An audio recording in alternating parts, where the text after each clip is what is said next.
Hello, everybody. How's everybody doing today on the last day of the Comic Expo? Good? So, as you all know, we are here to see the great Ian McDiarmid. Yeah! Very famous for his role as the Emperor in the Star Wars franchise, which I'm sure you guys are all fans of, yes? In addition to that, he's also quite an accomplished stage actor, having won awards and medals for his acts in many plays, including a lot of Shakespearean plays. And so I guess that I'm just going to wrap up here and bring Mr. McDiarmid out. So put your hands together. Woo!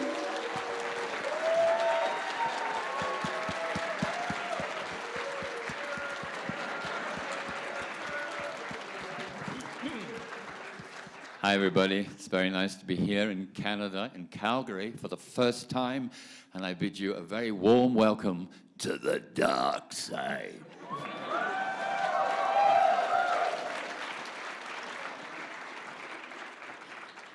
Okay, everybody, so the format of this panel is basically run by you guys. It's about you and your questions.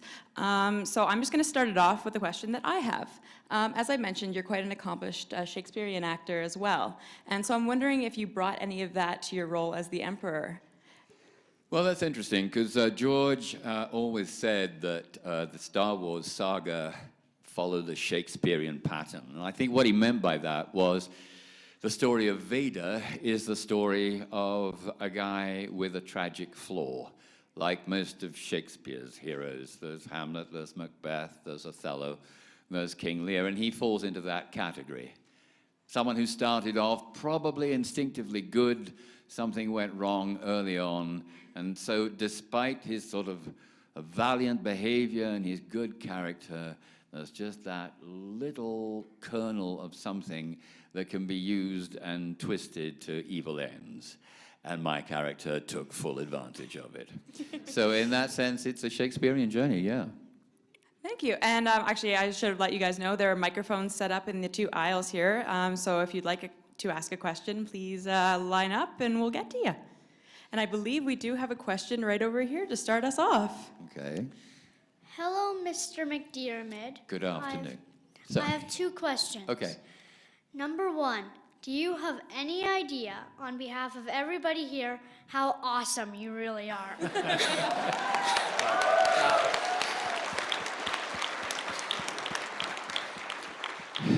And the next question?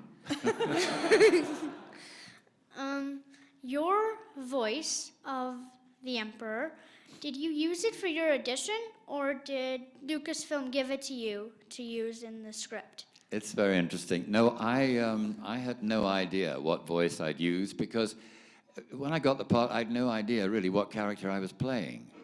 I don't know if you know this story, but I met George one lunchtime. I got a call from my agent who said, George Lucas would like to meet you. Well, I got very excited.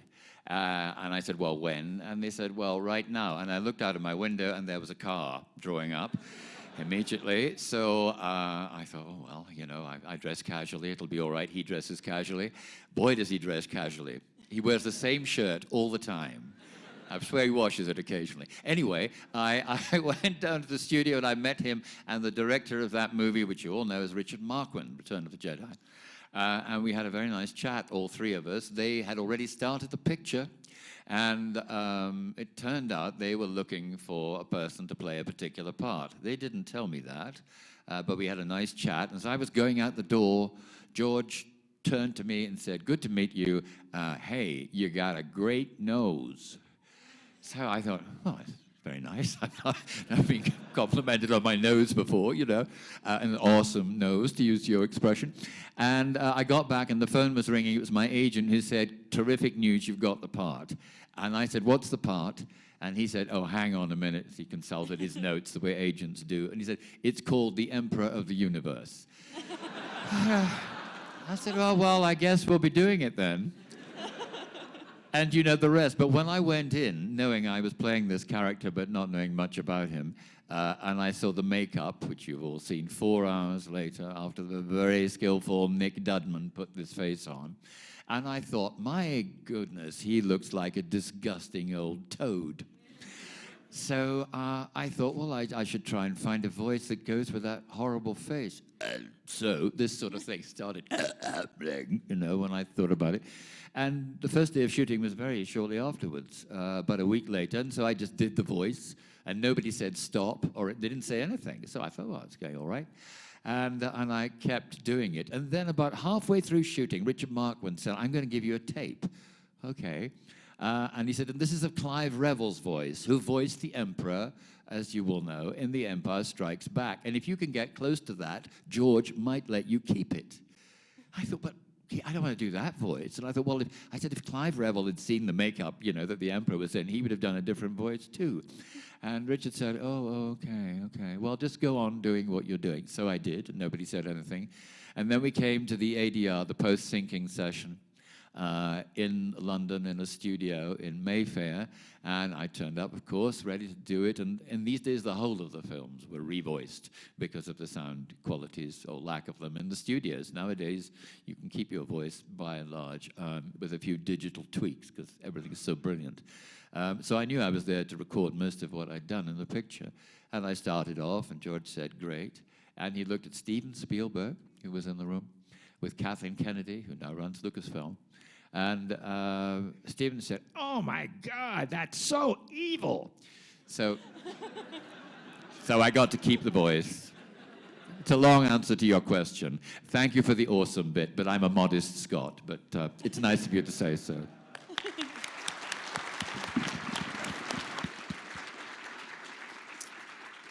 All right, and we have another question over on this side. In character as Lord Sidious, I'm wondering what your plan is to do about your loss of power to the math side and their pie. I don't know if I know what that means. You've never seen the T-shirt that says, come to the math side, we have pie? No, I haven't. I've seen so many T-shirts, dear. but I haven't seen that. But that's very witty, yes. The great thing, you are very witty with it. The great thing about the Star Wars universe is that lots of people can take things and make different things about them.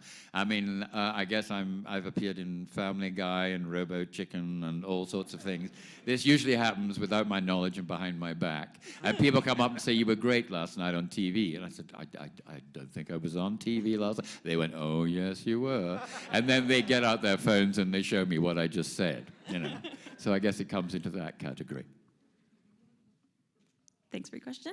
And we'll go over here. All right. Hi, Ian. There's just a general question. There's since you've did the role of Darth Sidious and Palpatine, there's been other actors who've then taken up the reins and also continued the character in animated form, such as the late Ian Abercrombie and currently Tim Curry for the Clone Wars. Have you paid attention to any of their performances at all? I've heard little bits of it, and they did approach me about doing the voice in the Clone Wars, and I think it's a great series. I always felt that, and I know Frank Oz feels this about Yoda, that it is a specific original creation for the movies. And that whenever I was asked to sort of, do it again, I thought, no, I won't. If you'd asked me to continue the character in movie form, then of course I would have to think about that very seriously. But I think it's more fun if other people, carry on and take off the voice.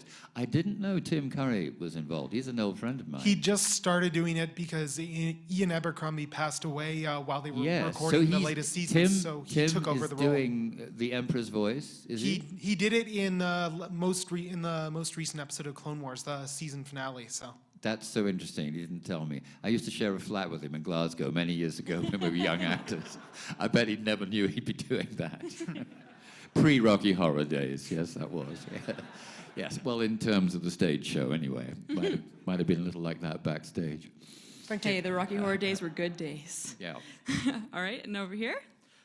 Okay, last year, David Prowse was here, and he was talking to us about how he had to throw you down a big mine shaft.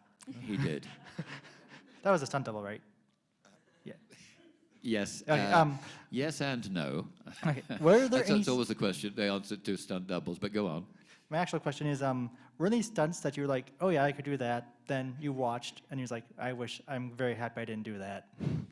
No, that was a different one. It was interesting because it took a long time to get that in the can, as they used to call it. And George supervised that himself because he thought there was no point in Richard Marquand doing it. It was simply a technical exercise.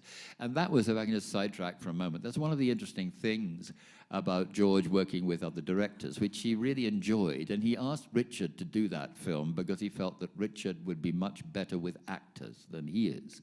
Richard was very good with actors and died very young death, very sadly.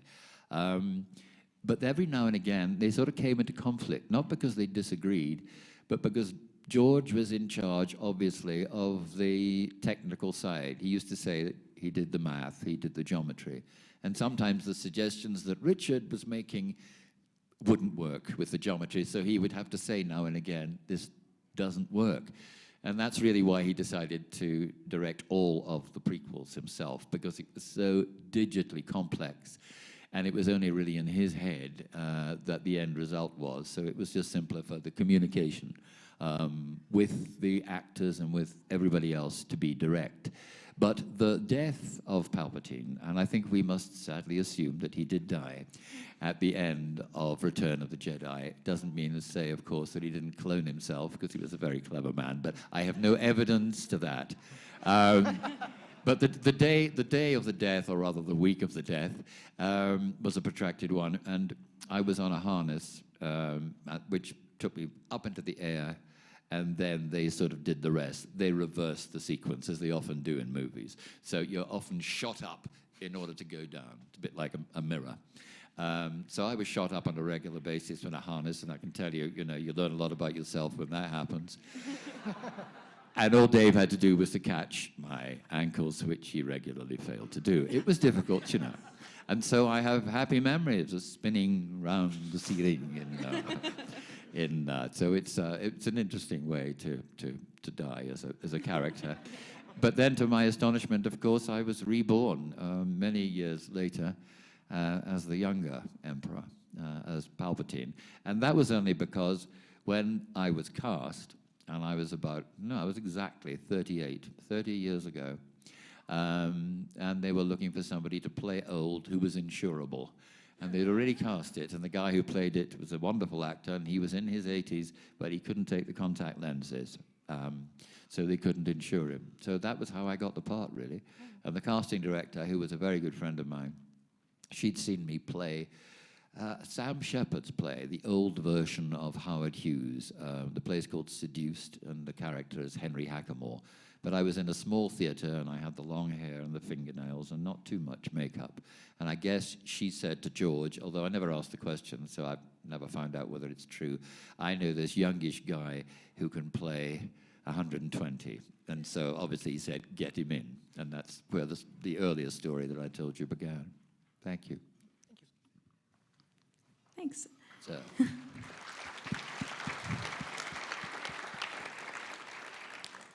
All right, and then we have another question over here to my right. Going to your Shakespearean career, I was wondering, what is the great role you haven't yet played but want to, and what is the great role that you've played, and why for both of those? Yeah, well, if you're an actor of a certain age, and I'm approaching that certain age, the great part in Shakespeare is King Lear. And it's there. It's there like Mount Everest is there. And if you get the opportunity to go on the climbing expedition, it would be very unusual to refuse. My only problem with that is there are a lot of actors, distinguished actors, roughly of my age, who are queuing up to play it. And sometimes I feel sorry for audiences. Think, oh no, not another Lear. That wouldn't be the case over here, because I know the production's not done that often. Although there was a wonderful one with Christopher Plummer, which unfortunately I did see, but I'm sure it was marvelous, because he is a marvelous actor. So I suppose that would be the one that's hanging there, waiting. And one day I'd like to do it before I'm on my hands and knees, and while I'm still fit enough to be able to carry Cordelia, which is always the ultimate test of playing that part, his daughter, at the end. The Shakespeare part that I've most enjoyed playing is, in some ways, not dissimilar, and that's Prospero in The Tempest. I played that at a theatre I used to run in London called the Almeida, directed by the person who ran it with me. And that was a very good experience. I had no feeling about the character when I started. I didn't really know who he was. And as I began to rehearse and then play, I found out a bit who he was. And he's a man who, at the end of the play, I mean, I don't know if any of you know it, but very roughly, he's been cast away. He's been usurped. He ran the state of Milan. And he's been cast away for death, really, but he finds this island with his daughter, and they live there with some of the creatures of the island. Then one day, his enemies are nearby on a ship, and his magic, because he's a magician, arranges for them to be washed up on the shore where he can practice simple revenge, which he does. And he doesn't find that very satisfying. And he thinks, well, you know, it's a long time. I should forgive these people. That's what you do. But the interesting thing for me playing the part, why I'd like to have another go, is that although he says he forgives those people who've been responsible for his exile, he doesn't really feel it. He says it, and he wants to feel it, but he doesn't. And I sometimes think that's true, that people want to forgive, they say they forgive, but there's always something in there that doesn't quite manage to go the whole journey. And that's the most fascinating thing about the part. So if I got another chance, I'd like to explore that. Thank you.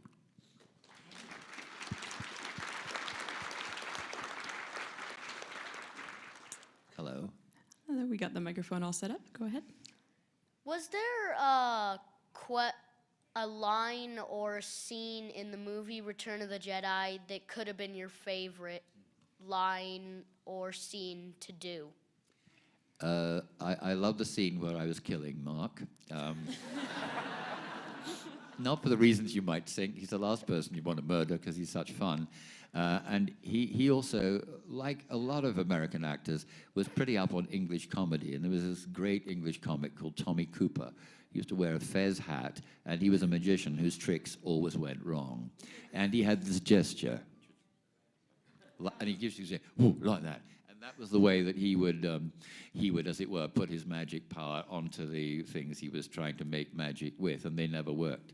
So when I was doing, very seriously, the Emperor's killing lightning, now and again, under the camera, Mark would do like that, the Tommy Cooper version. So I remember that with great affection. And it was only because I had a very stiff makeup on that I managed to keep a straight face. I think it wasn't so much a phrase, in answer to the other bit of your question, that I enjoyed so much, but a particular word. And that's a very simple word, the word friend. Now, we've all got them. And I thought the Emperor doesn't have any. And he doesn't want them. And he thinks that people who have friends are stupid. You know, that pulls them back. So I thought I would try and say that with as much contempt as I could muster. You know, as if I was saying a dirty word. Because to the Emperor, friends was a dirty word. So friends was born.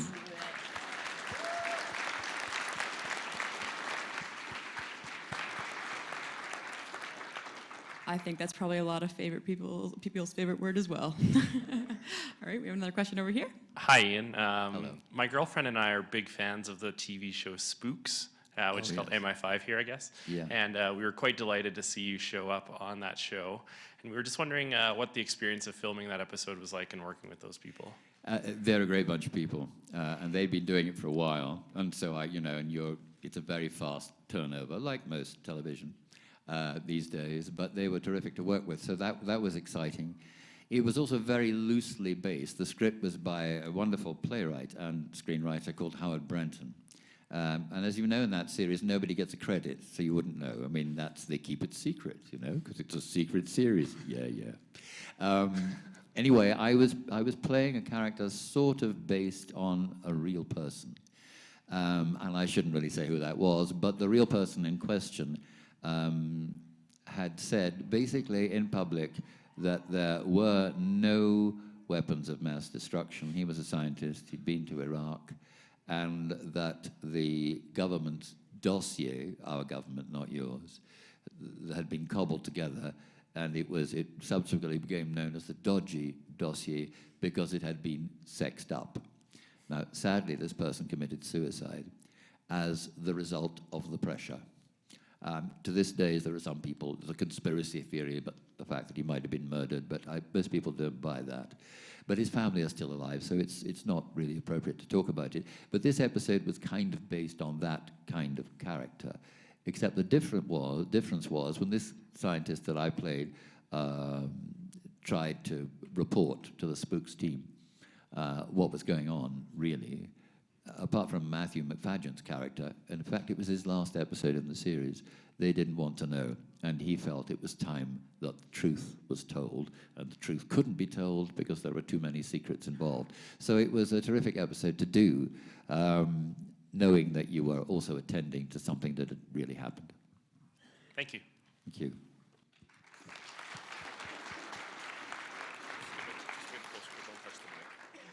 Go over here again.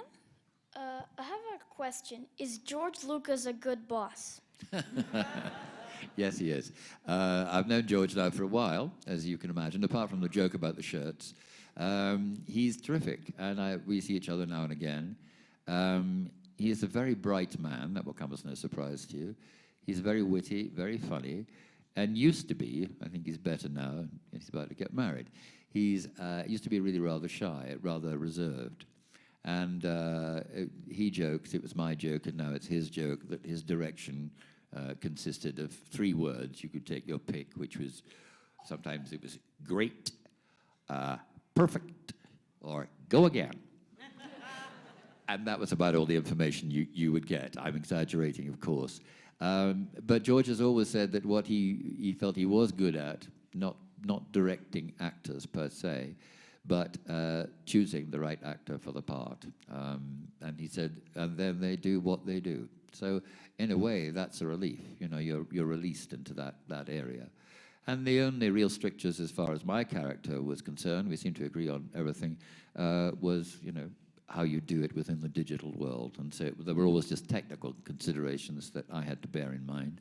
But it was much easier for me than, say, Ewan or Hayden or even Natalie in the prequels, because I didn't have to fight anybody on a regular basis.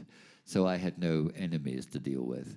And when you've got a digital enemy to deal with, it's not a problem about, you know, pretending. That's what we do all the time, that something is coming at you that actually won't come at you until you see the movie, you know, 1.5 years later.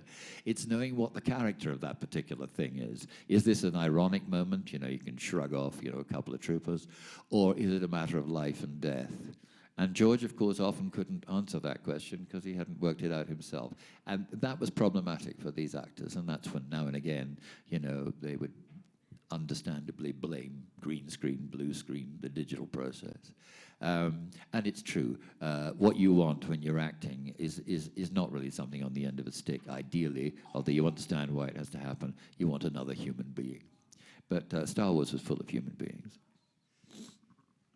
Thank you. Thank you. We have another question on this side. First of all, Mr. McDiarmid, thank you so much for coming to Calgary. My question for you is, how did you pull off the fight scene between Palpatine and the Jedi Masters in Revenge of the Sith? Yes. Well, of course, I worked out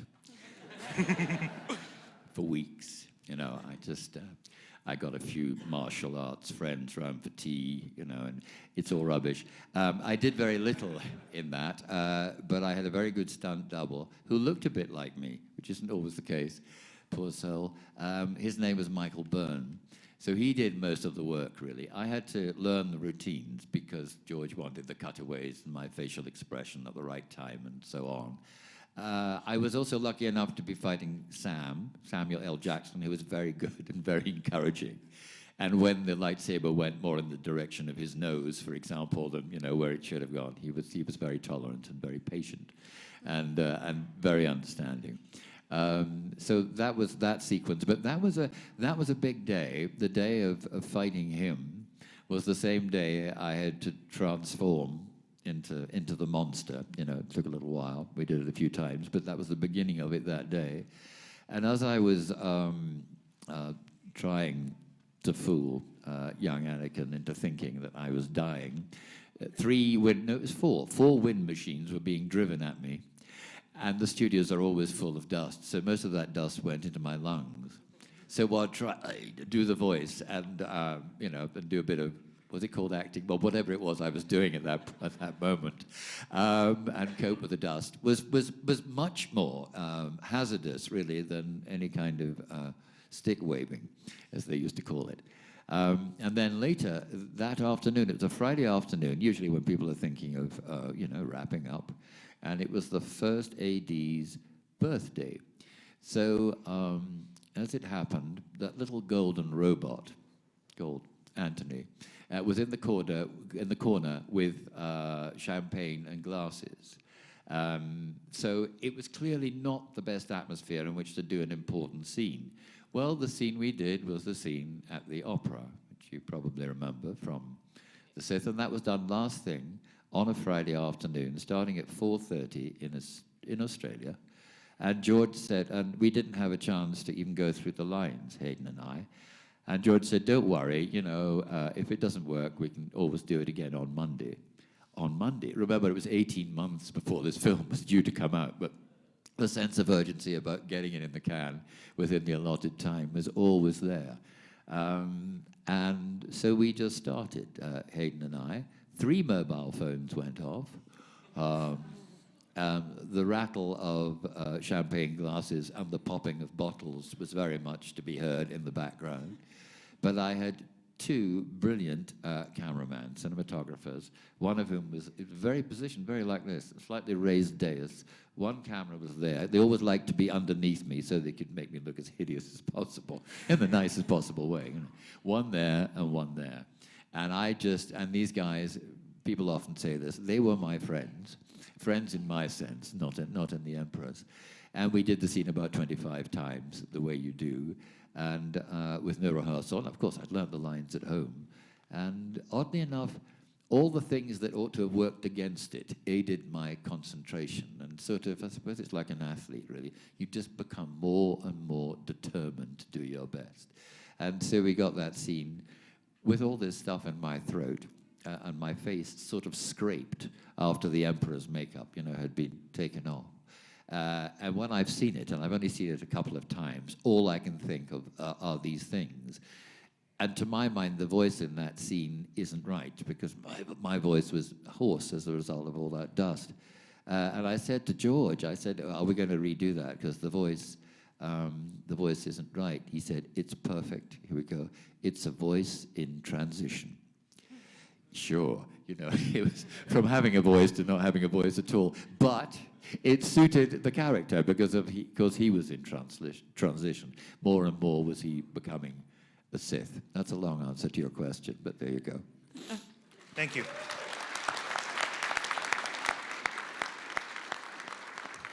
The crew's popping bottles and you're still acting. That's a professional. That's a professional. We got another question over here.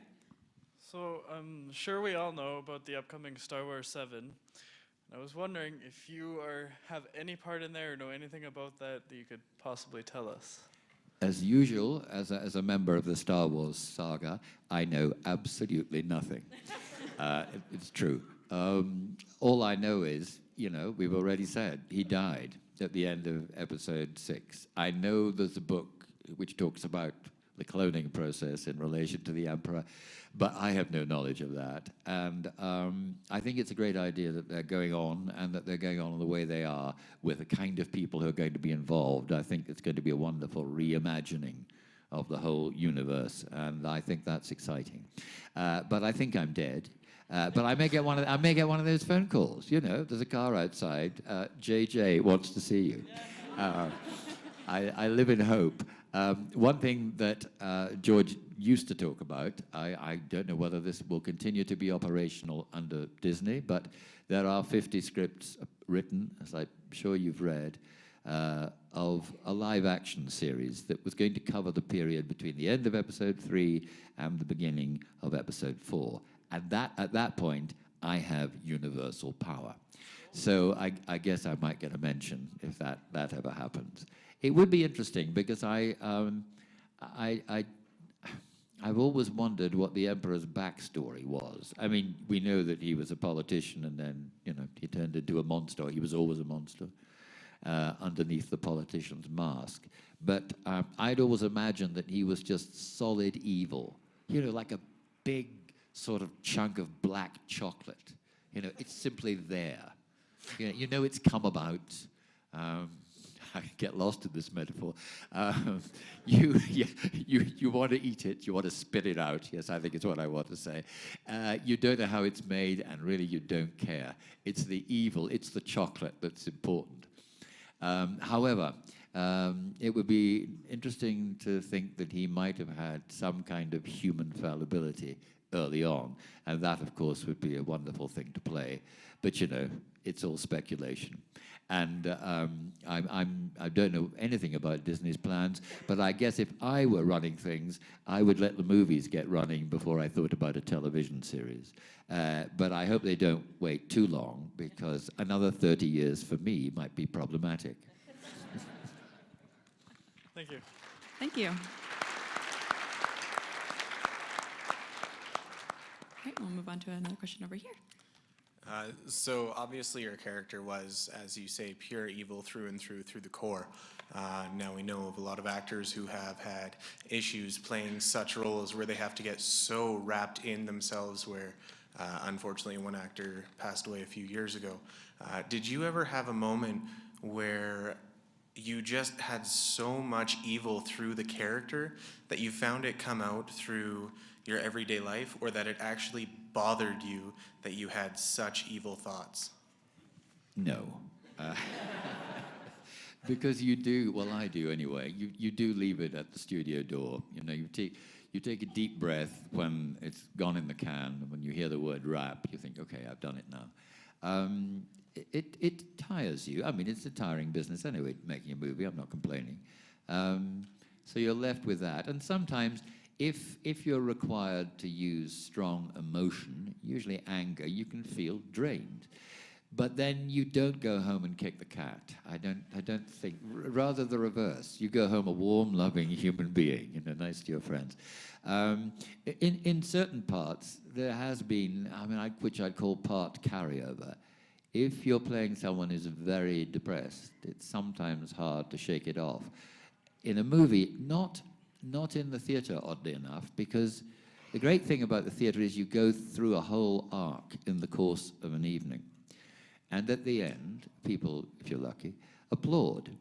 And then you bow as you. So in a sense, it's like a kind of exorcism. So you get rid of it after the applause and the first drink, you know, that you have in the bar afterwards. So I've never had these kind of problems, but I think that's true. My friends, of course, may contradict me and say you were a complete nightmare when you were doing so and so, but I don't think it's really been a problem. Thank you.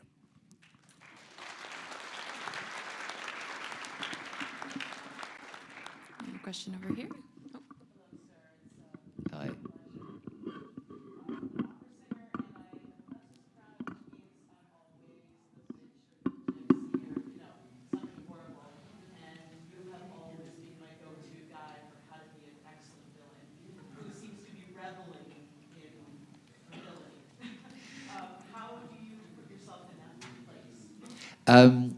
It's interesting, and congratulations on your appearance. It's Brunhilde, really, isn't it? Yes, which... We didn't rehearse this. Wonderful.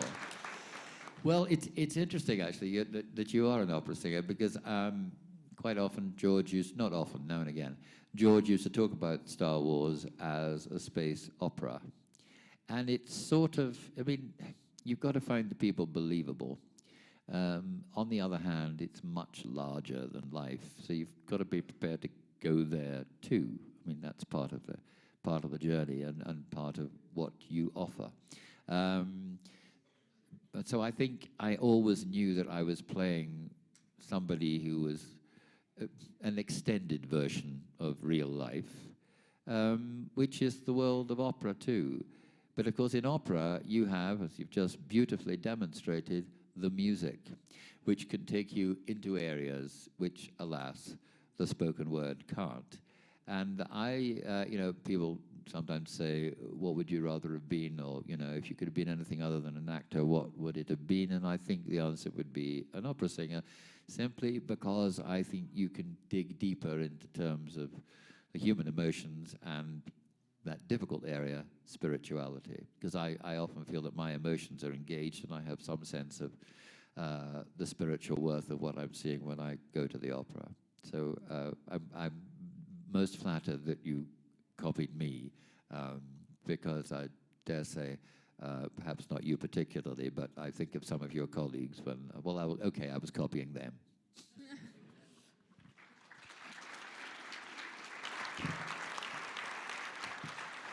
Thank you. Great hat. All right, we'll go another question over here. Hi, Ian. Gotta say, Darth Sidious, #1 favorite character of mine.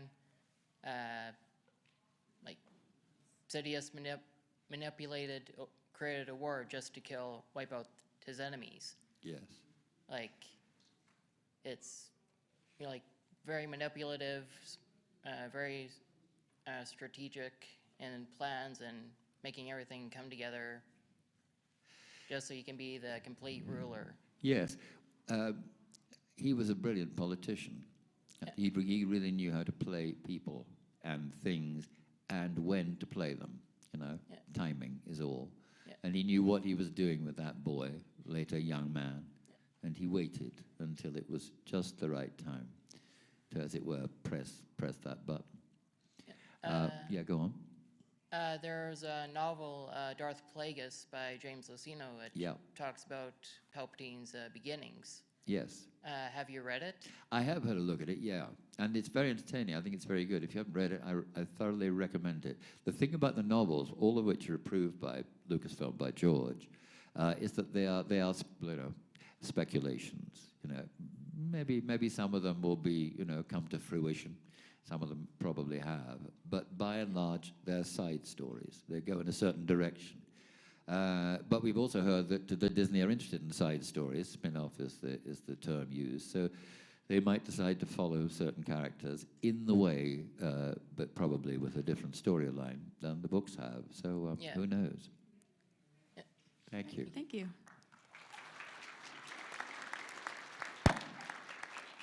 Hello, young man. All right, you have a very appropriate shirt.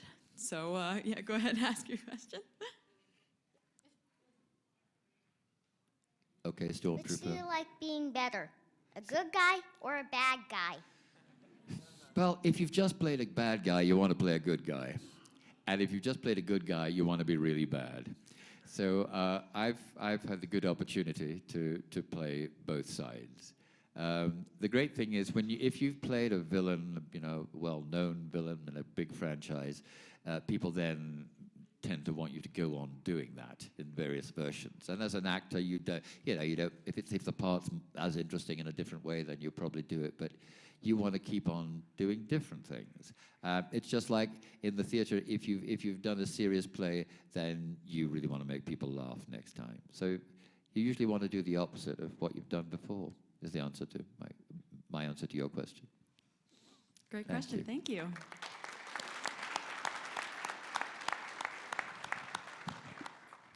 Go ahead. Hi, Ian. Thanks for coming to see us in Calgary this weekend. Pleasure. Just had a question. If you've ever had like bad service at a restaurant or something, or you ever been tempted to bust out Palpatine and put the fear of the dark side in them? Oh, yes, if only. No, I'm not very often at bad service in a restaurant, but I can think of circumstances when I've said this before, but if I wish I just had a little bit of electric lightning in my pinky, not to maim anybody or do anything, just to sort of gently prod. It would be very useful now and again, but of course I'm really very glad that I don't. And also it's amazing what you can do with words, with the English language. Thanks. Thank you.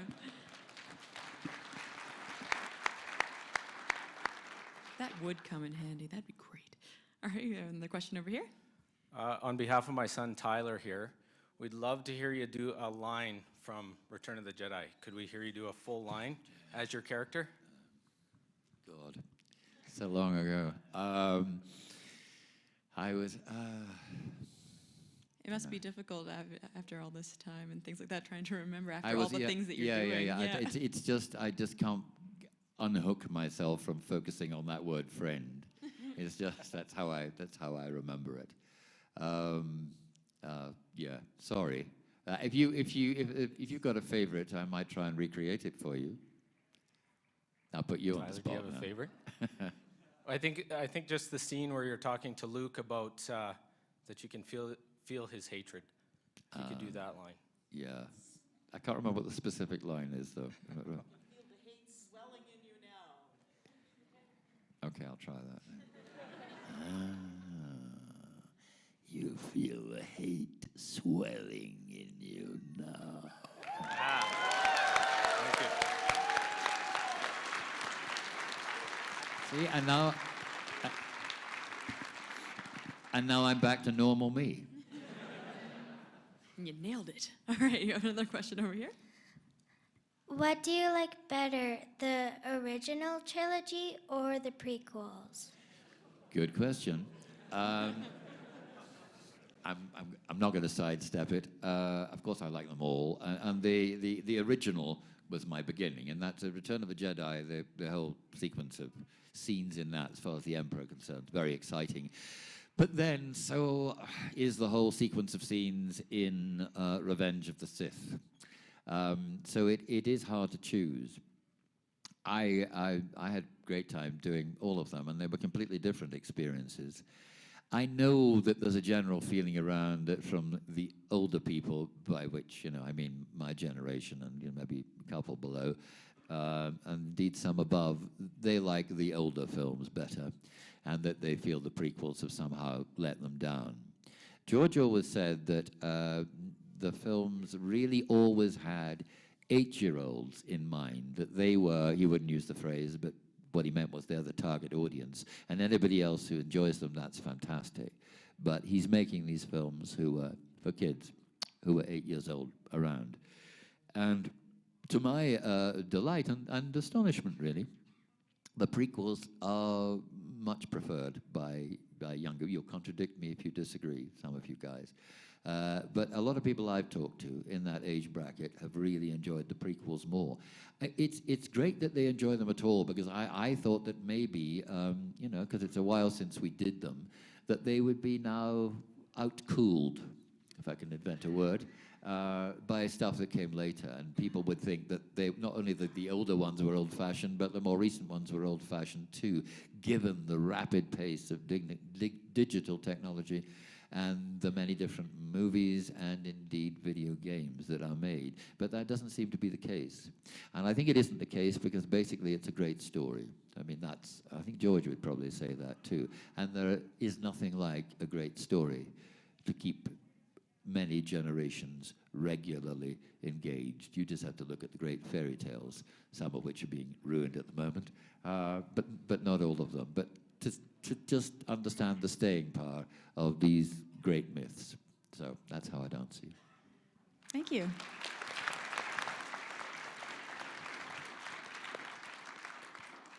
All right, we only have time for a few more questions, so we'll try to answer as many as we can. In episode 3, have you ever felt sad about any of the Jedi dying? Well, that was a tricky one, wasn't it? When I got the script and when I knew the scene was going to be, and I know Hayden was a bit concerned about that too when he came to do it. And George obviously didn't want the film to get a certificate, which meant that no 8-year-old, for example, could ever see it. But he also felt it was important to show the diabolic nature of the dark side. And that this wasn't just, a fun film, but it was about, serious things. And that would be the horribly logical conclusion of a policy of a character like mine. So he felt that it would be dishonest not to show it. But when we shot the scenes, it was fairly gruesome. And quite a lot of what we shot wasn't shown. And I think that was good. But I think it was important that he addressed the horror. Thank you, big fan. Thank you. Thanks. All right, we'll go ahead with another question over here. Hi, thanks very much. For playing the character of Darth Sidious, was there any technique or anything you had in mind to put yourself in the character, this ultimate evil character that you rely on as an actor from your experience, or what kind of thinking or mindset would you have to present yourself as that character? Well, in a sense, what was good about the opportunity was it was a manipulative politician who was Mr. Nice Guy, really, who everybody thought was just fine. Padme was very pleased to have him as her special advisor and so on. Didn't think he was sinister or creepy or anything, but, somebody doing his best, and he had a particular talent for democracy. There's a laugh. And so all of that is interesting to play as an actor. And really in those films, and I kept saying to George, should I give a little hint when I'm playing the senator here and there? And he said, well, your eyes might become a little cloudy at some point. And then he said a completely fascinating thing, which contradicts what I said about, his lack of effusiveness or articulacy as a director. He said to me, well, when you're playing Palpatine, why don't you think of your eyes as contact lenses?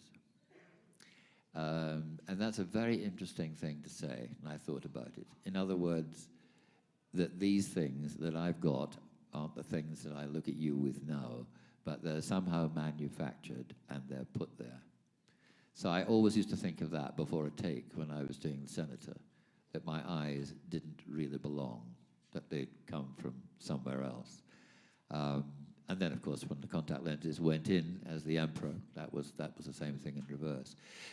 What was good about that was, in a sense, he was saying there is something underneath your skin that is contradicting everything you're saying, and that was useful. So I suppose that's how I went about it, apart from learning the lines and turning up. Thank you. Thank you.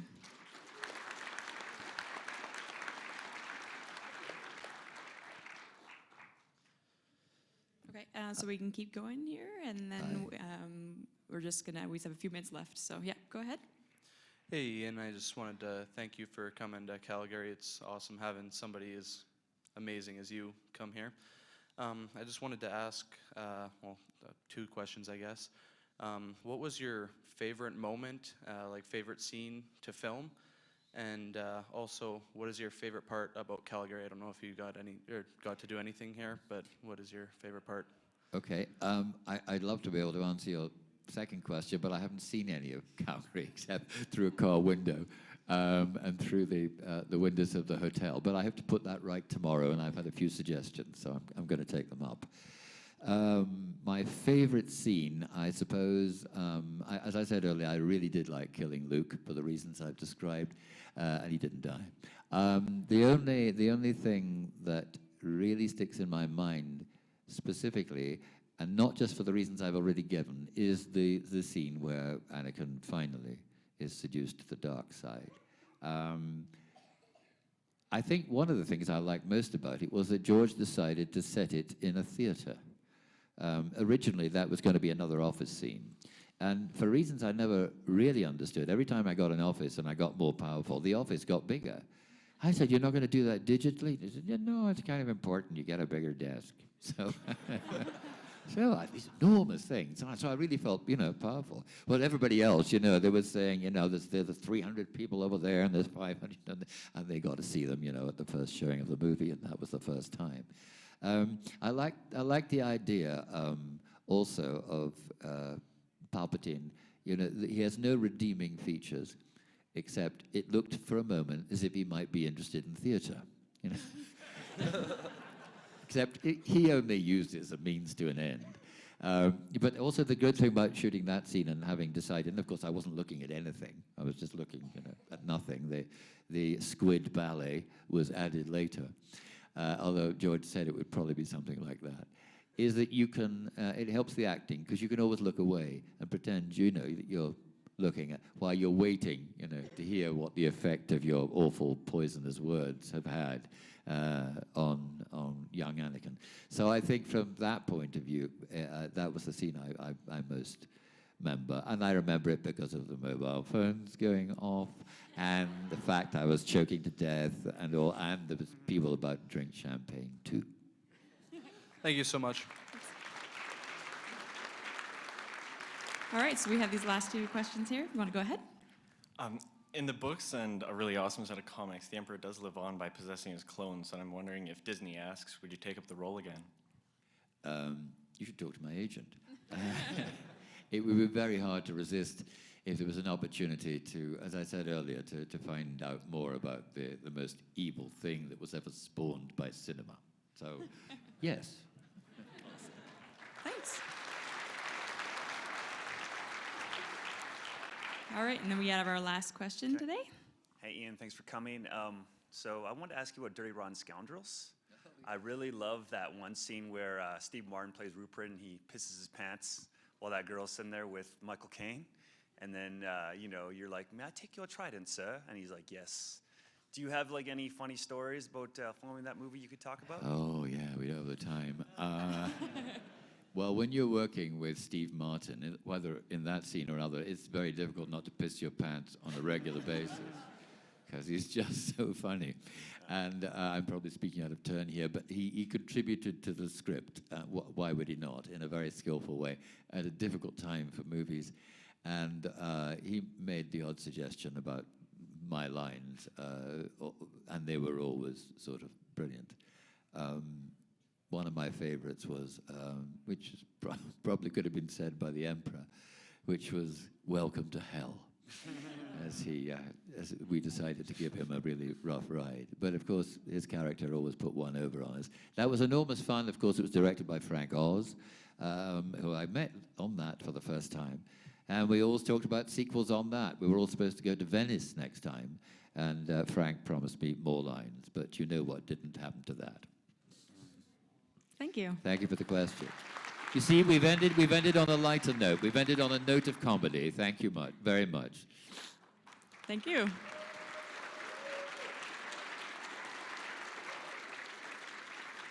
And now I know you have some final things that you want to say before we wrap up here. Just to say that I'm off very soon, but if anyone would like an autograph and they've still got the energy, I'm going to be at the desk for the next few minutes. But thank you all. It was a great pleasure to talk to you today. And thank you for making my first visit, and certainly not my last, to Canada memorable.